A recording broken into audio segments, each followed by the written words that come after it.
The Make in India mission is designed to invite foreign investment in the manufacturing sector in India to both grow that sector as well as the economy and then provide a boost to job growth.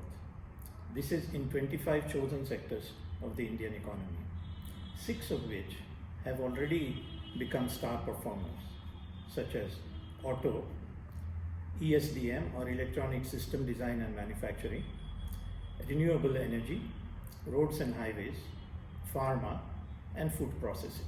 What can be done to help the other 19 sectors also become superstars, performers? How can we also widen the scope of the mission to include many more industries from India to contribute to the ambitious $5 trillion goal that has been set by the Prime Minister for the industry, and thereby also further boost job growth? How can Indian industry invest in a lot more innovation, thereby creating new products and new markets, and therefore boost the total manufacturing sector?